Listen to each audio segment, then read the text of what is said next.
So tonight's guest chair speaker, we have Angela, who's going to share on the importance of top lines, cultural top lines. So I'm just going to unmute the line.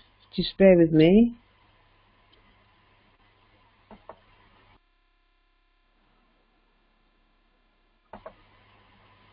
Okay, so Angela, can you hear me? Yes, I can hear you. Okay, great. So thank you for agreeing to come and share your experience, strength, and hope with us. So the floor is yours, and obviously I'll sort of jump in, and so it'll be more like a dialogue, so we can have a chat about things as well. So you can get No started and let problem. us know tell us a bit about your journey. Thanks. Thank you. So hi, my name's Angela, and I have been in recovery for wow, a really long time. Um,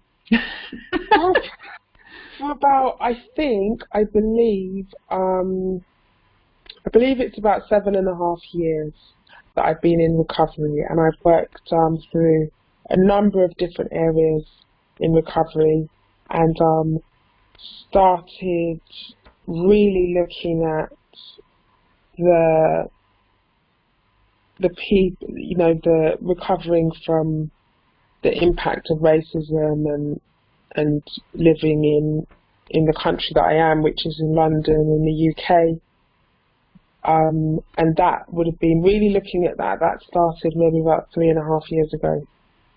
So, right at the beginning of it all, I don't know, people describe it as getting woke, but it was really tough. There were really loads of revelations, and realizing what personal traumas I'd been through, and realizing how it all worked, how the added paradigm of working recovery as a black female. Yeah, there was a lot of stuff that came up, and I needed to, thankfully there was support. There were other fellows who were working through this as well. And actually, it became clear to me really early on that the only way, apart from connection with higher power, but the only way to really be able to still live day to day and be, and manage and function and be okay, was to really focus on the top line behaviors. I was familiar with top line behaviors, which before was very much associated with self-care, but having specific cultural top lines really nurtured me in a way that I hadn't allowed myself to be nurtured before in the earlier years of my recovery. And so I'll share some examples of what I used for some of the cultural top lines that I really benefited from.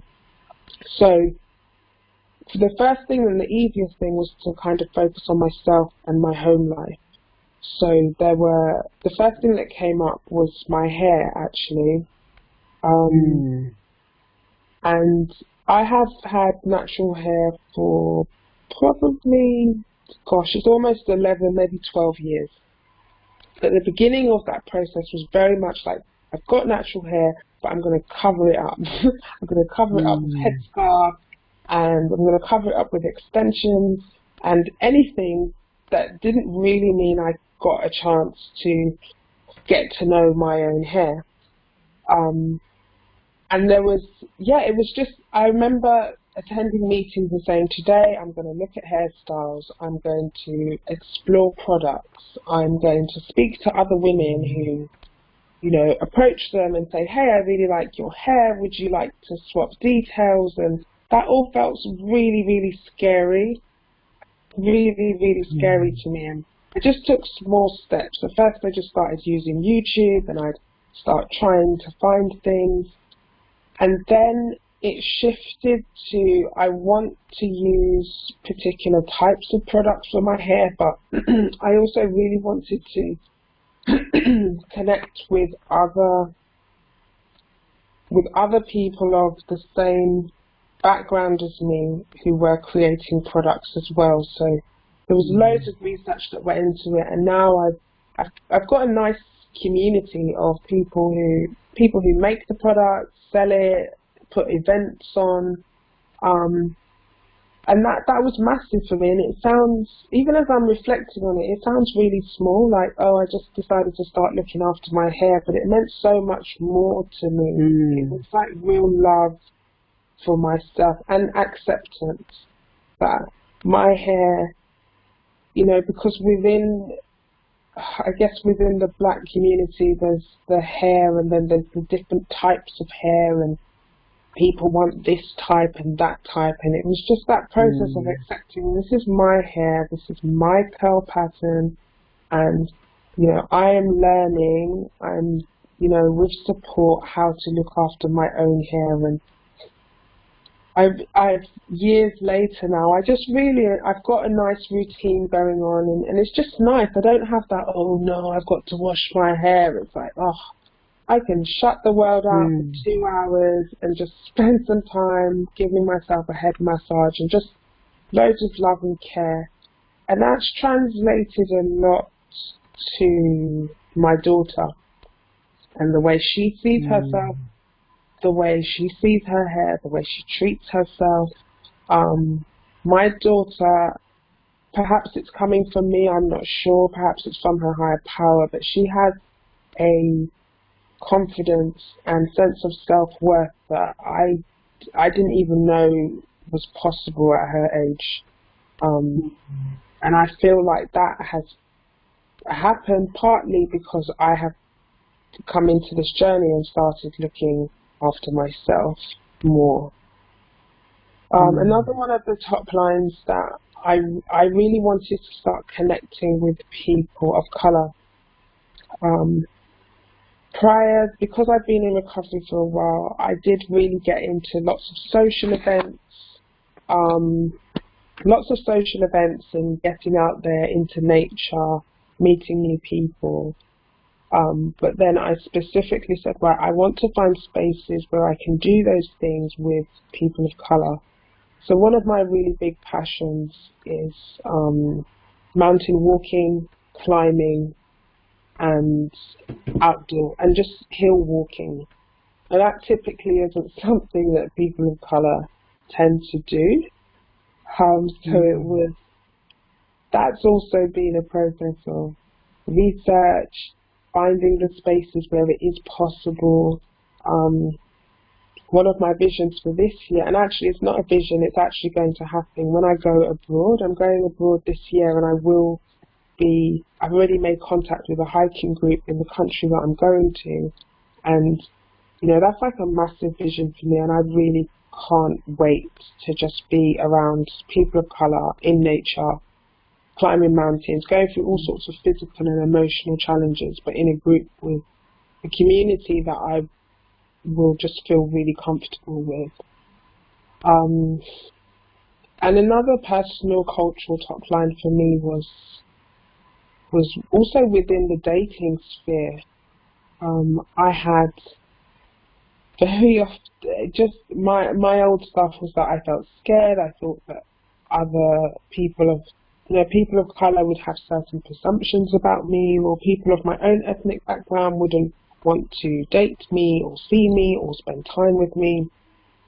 So I had to correct that and research and look for spaces where there would be people like myself around. And it's just really nurturing. You know, I can go into all sorts of spaces, but when I go to a space, for instance, I go to a painting event and it's all people of colour, and we sit down and we paint and we talk and we connect, and that's just beautiful for me. Like, it's art, you know, and because it's art and we're sharing parts of ourselves on these canvases, and then it's just a level of connection that there's just a barrier, so to speak, that isn't there. There's a level of understanding, and I always walk away from those events just feeling really, really nurtured and boosted for whatever else I have to deal with. But within the dating sphere as well, I've also sought out events where I will meet people within my community.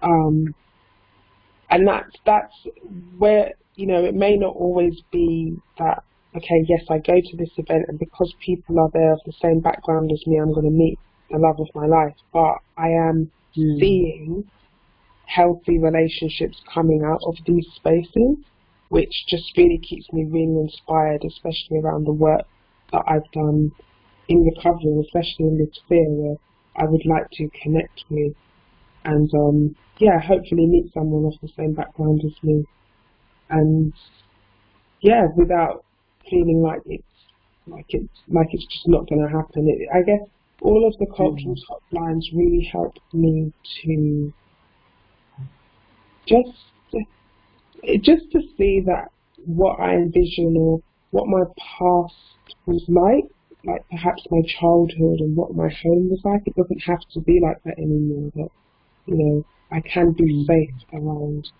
other people of colour, and you know, I don't have to be scared of those spaces. I don't have to take on this notion of, oh, when people of colour get together, they're going to be this, and it's usually negative things. Like, oh no, they're all gathering, that sort of thing. And it's like, no, it's not. We're all just connecting and freely sharing experiences and laughter, and yeah, just I feel like I'm creating family in these spaces.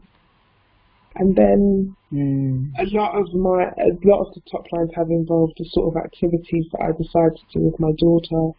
So I will, in half terms, holidays, I will actively seek out events where she can learn about her history, where we can sometimes where we go to galleries and exhibitions that have some quite hard-hitting topics, and it just gives us an opportunity to discuss these things within the family, you know, with my recovery tools in place as well, and so that as she grows up, she's aware of her cultural heritage, her history, but not necessarily just the negative things. I take her to art exhibitions or just really beautiful art where she can see, right, people of colour are also really talented and creative, and not all of our history is related to colonialism and, you know, us being less than.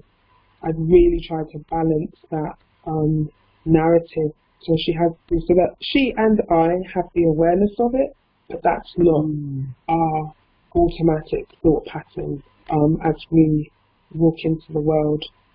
So yeah, there's so many top lines. I attend a weekly meeting, people of colour meeting, where we have a long list, and every time I hear the list, I'm like, oh, I'm going to do that this week, I'm going to do that this week. And, yeah, there's so much. You know, I've only covered 4 of the things that I do, but I think by me being in those spaces, it allows me to also be in spaces that maybe aren't so friendly to people of colour, but to just hold my space and to just hold my presence. Like, I am absolutely entitled, for instance, to be on the top of this mountain. I don't need a special grant to do it. I'm perfectly able to be here, and whether you want to see me here or whether you want me in the back of your selfie or not, I don't care. You know, the nature of the world is here for all of us to explore. And that's another thing. I've also connected with lots of people of colour who travel on their own, or who just put it out there in the community groups that I'm in. Hi, I'm travelling to this country, would you like to come? So I found myself in places in Eastern Europe and being fine, just without having to go into, right, this is what I assume people are going to be like. It's like, no, I'm enjoying my time. I'm, you know, fine. And that's because of these cultural top lines. Being around people of colour just nourishes me sufficient and resources me so that I can go into these other spaces and not cower in sort of, oh no, I'm really sorry, I'm black and I'm here. It's like, no, I'm fine, I enjoy this too and I love this, and you know, let's just get on. So I think, yeah, that's my experience of using the tools to take me out of all of the trauma and the pain that can sometimes be associated with the process of working through this stuff. And I think that's where my recovery is now today. Once I've got away from the damaging or the self-harming behaviours, my focus is, right, how can I look after, care for myself, reaffirm myself, my daughter, my people around me, and that's, you know, by getting into those top lines and just learning more and more all the time.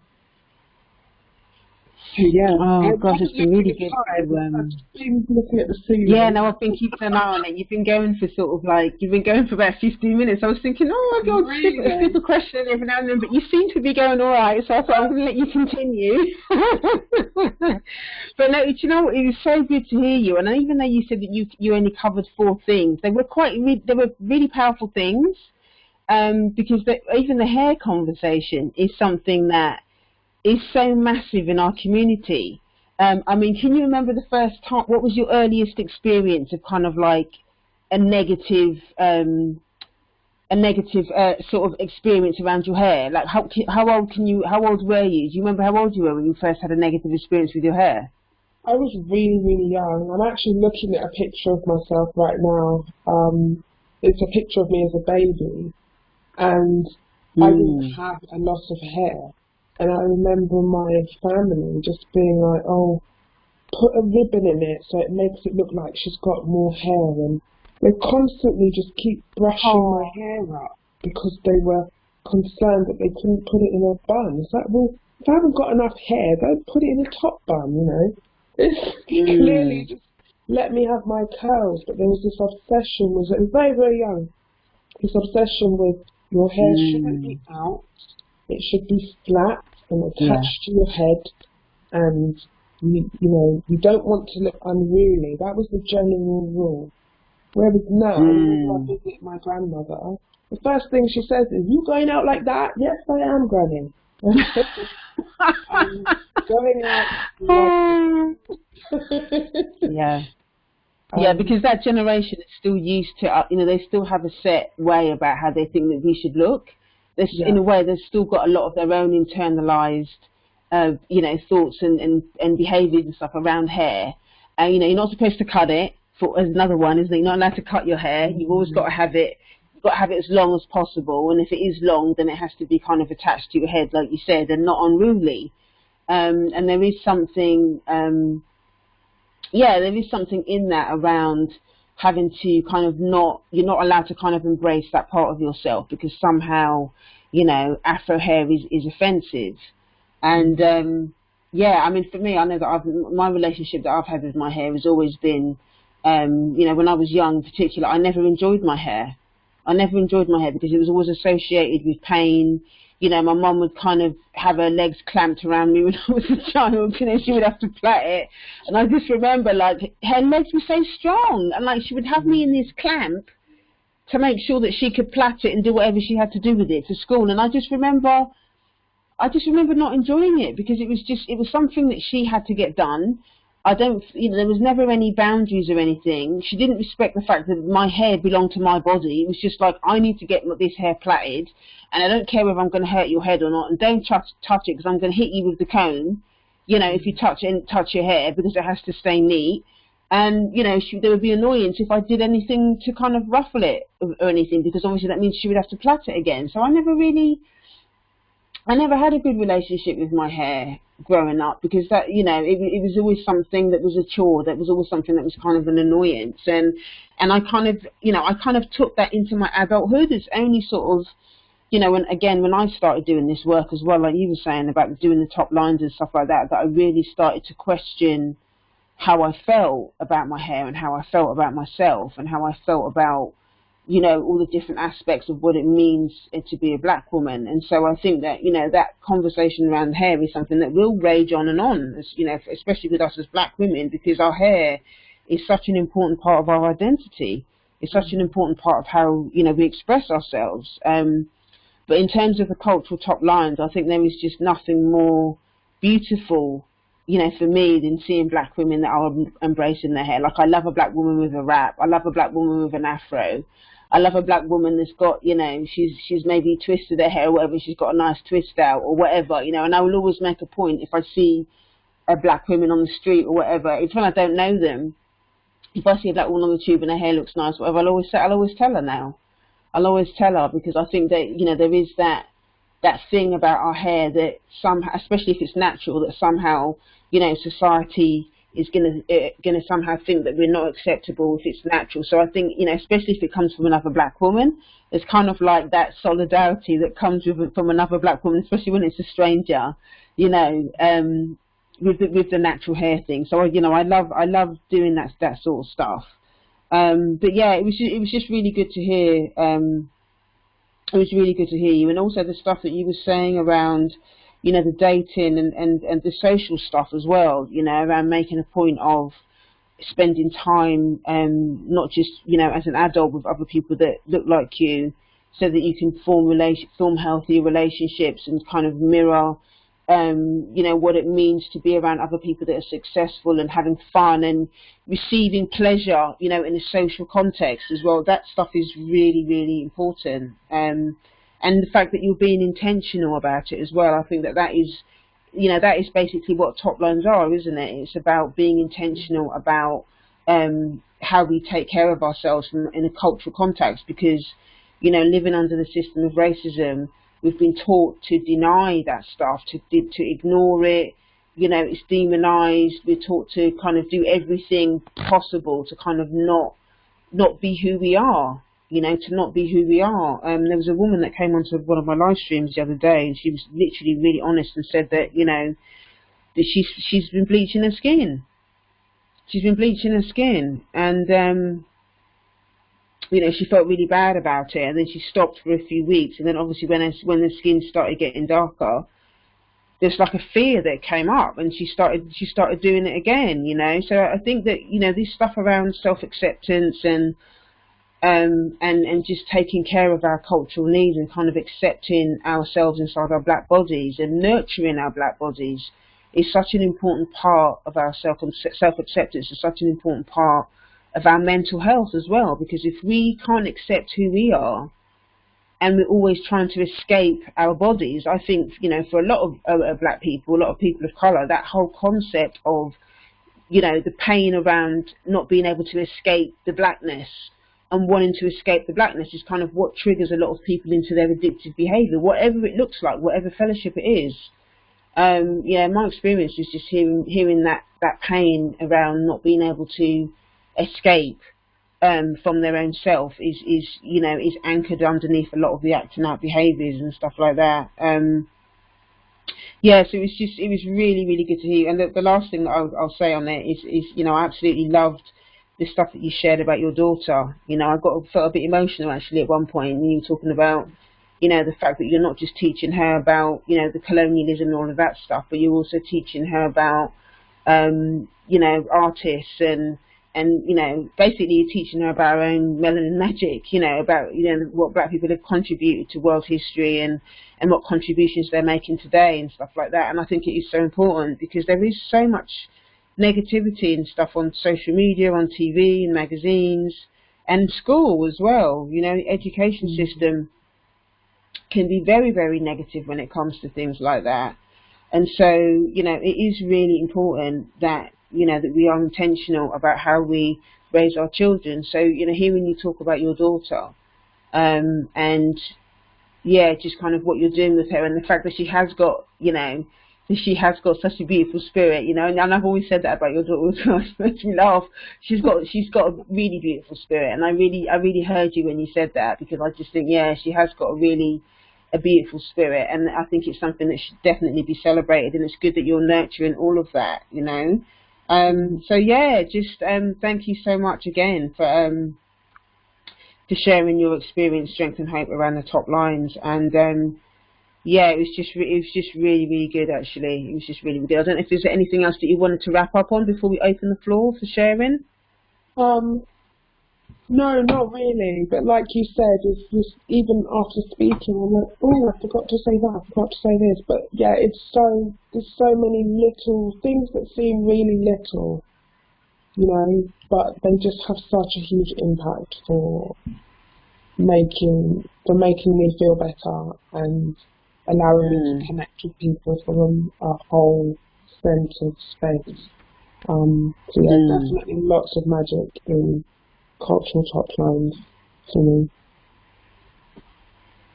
Oh, thank you so much, Angela. Thank you so much for that. So what I'm going to do is I'm just going to turn off the recording so then we can have sharing time. Just give me 1 second.